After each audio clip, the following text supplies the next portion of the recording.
In this lecture, we're going to talk about applications of definite integrals.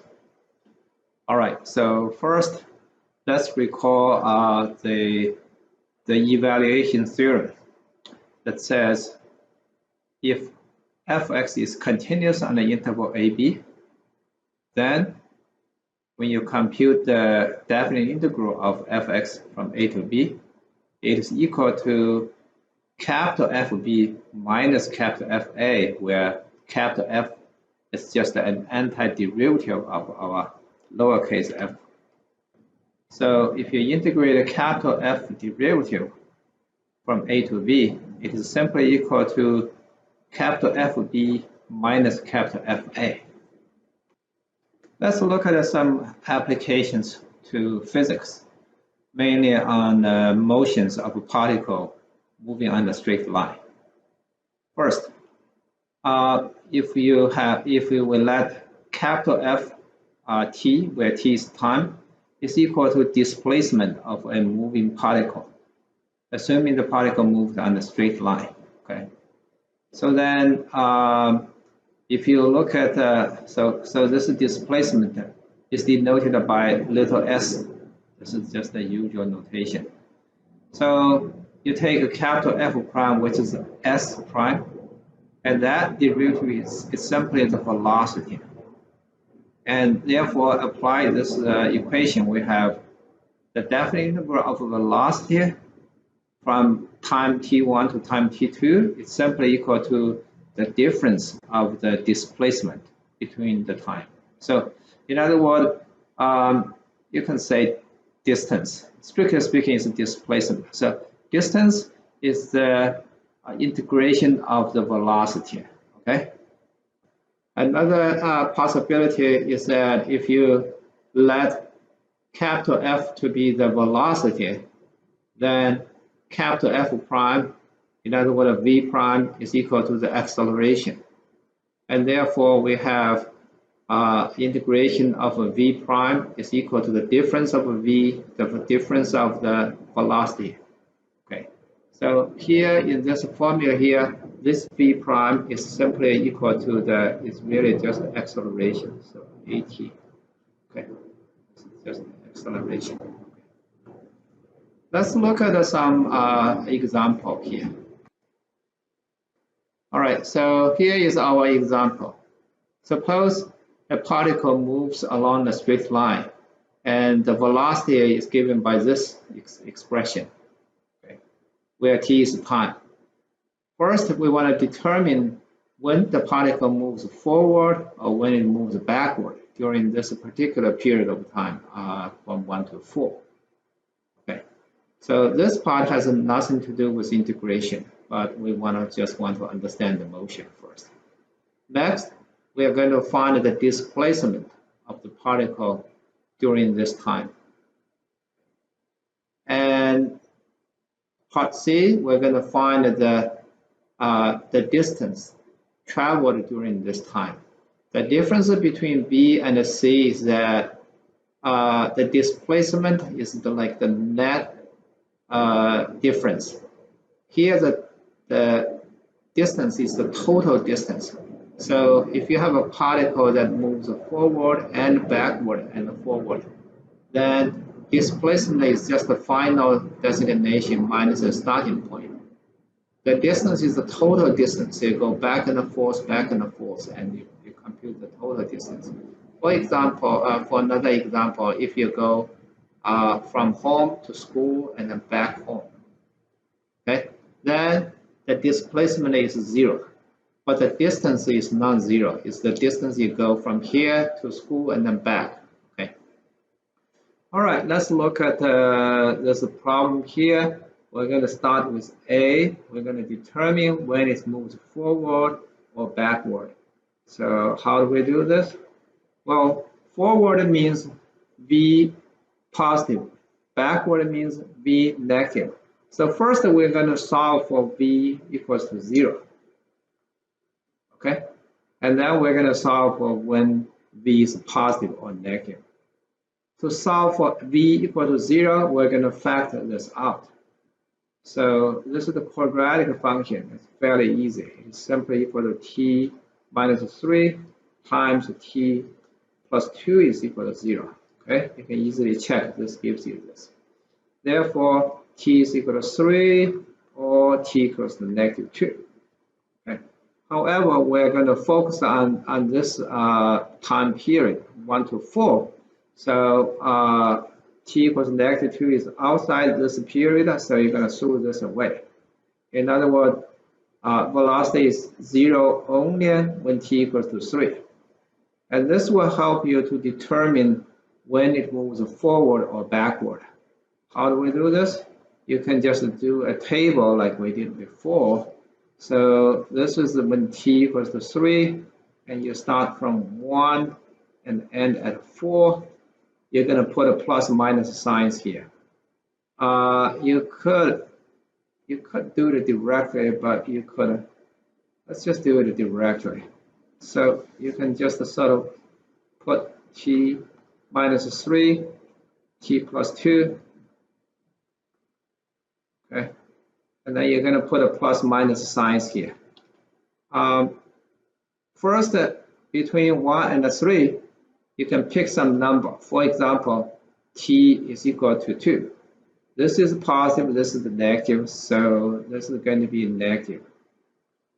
And then between 3 and 4, just imagine t is bigger than 3. This is the positive and this is the positive. So it's positive. So that means this is moving backward, this is moving forward. Okay. And that will tell you, so we have the answer for A, move forward. So when t is between 1 and 3, you go forward, backward actually. So you go backward. And then t between 3 and 4, you go forward. All right, so that's the answer for part A. And now let's look at the part B here. All right, so we want to know the displacement. The displacement is the net distance. So the answer is going to be integration of the velocity. So it's really just the formula here that we showed you a moment earlier today. This one, yes. So that's the displacement. So it's just the integration of the velocity. All right, so we're going to go from 1 to 4 integration of the velocity. And so you go 1 to 4 t squared minus t minus 6, because this is the velocity given by the problem, right? This is the velocity right here. All right, the computation is just straightforward. So what is this? You take an antiderivative using the power rule. You have t to the third, because 2 plus 1 is 3, and then you put 1/3. T gives you t squared, and then 1/2, because 1 plus 1 is 2. 6 gives you 16. Take the difference between 1 and 4, and then that will give you some answer. Okay. I think I will. And the answer you get is -9/2. Notice this number is negative. That means this actually moved backward during this period. So if you think about the motion, let's think about the motion actually. So let me just explain. So there's a little bit of extra. Let's think about how the particle moves from 1 to 4. You can look at the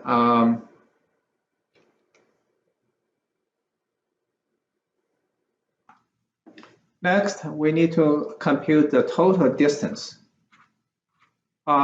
Before I do that, let me explain the picture a little bit. So first, the particle starts somewhere when t equals to 1. And then we know it goes backward.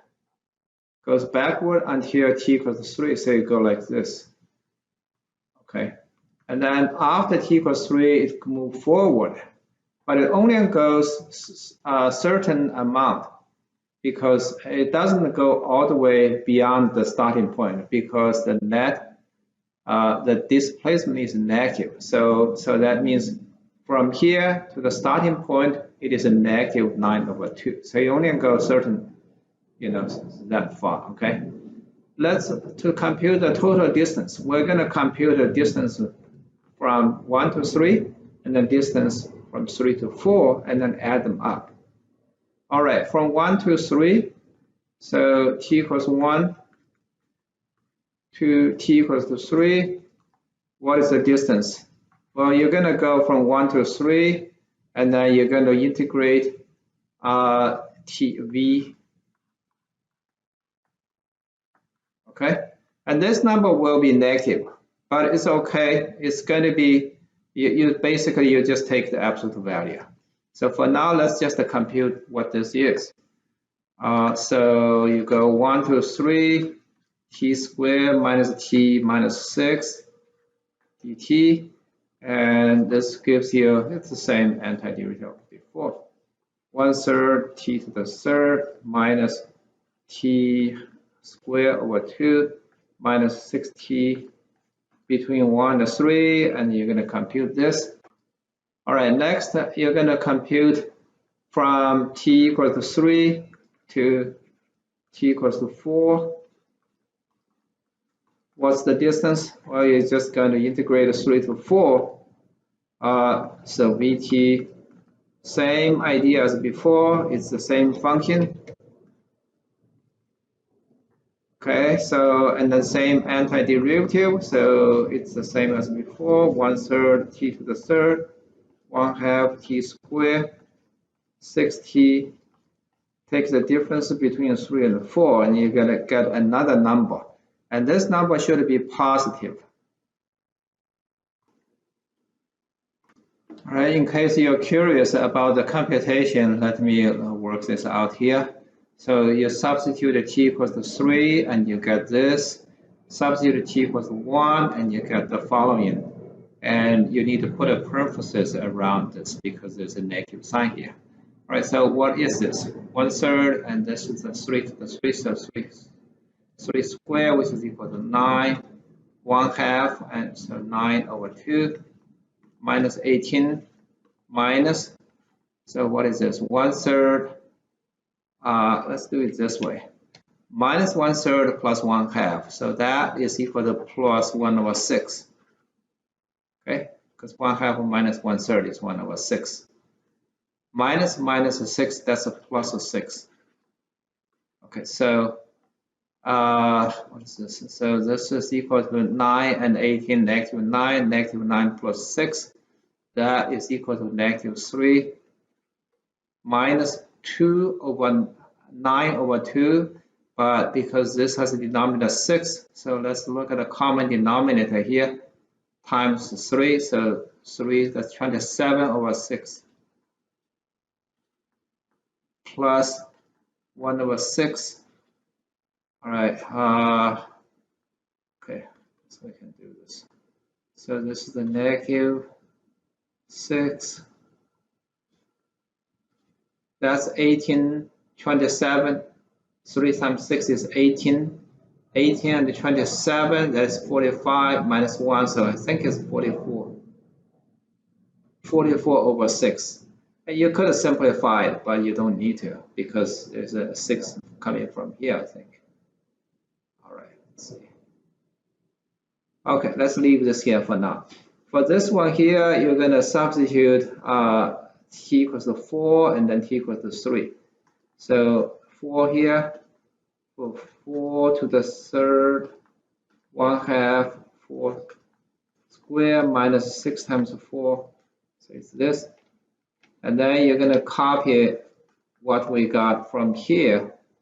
So, so what is this? You put t equals to 3, and what do we get? We got this, 9/2 and 18. That goes to here.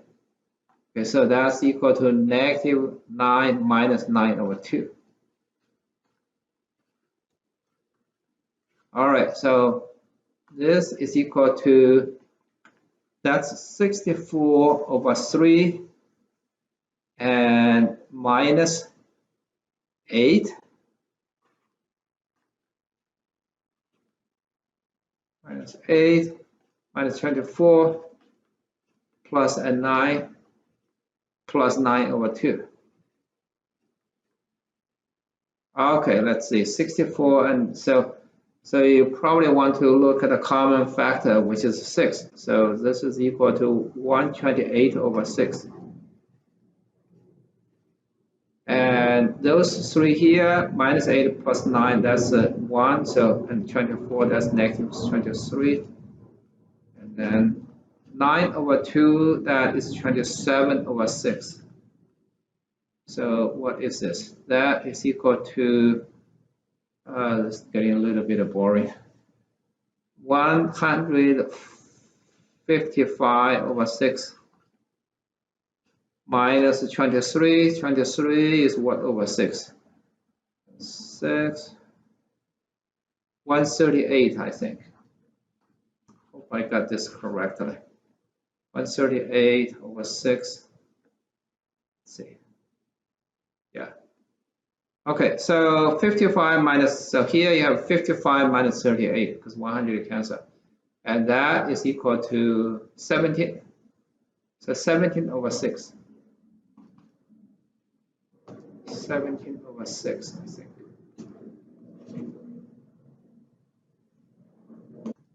All right, so we have those two numbers, 44 minus 44 over 6 and 17 over 6. Now, what do we do with those two numbers? Do we want to add them or do we want to subtract or what? Okay, you really need to think about the picture. This negative number means you go backward this much. Positive number means you go forward by this much. And now we're asking the total distance. The total distance means you have to add the absolute value of the two. Okay, you don't simply add the two numbers. You add the absolute value. In other words, you take this to be positive 44 over 6 plus 17 over 6. So the total distance should be equal to 44 over 6, which is the absolute value of this, plus 17 over 6. And that is equal to 61 over 6. And that is the total distance. Okay, 2. All right, so this is all we have. And with that, we have finished section 4.3.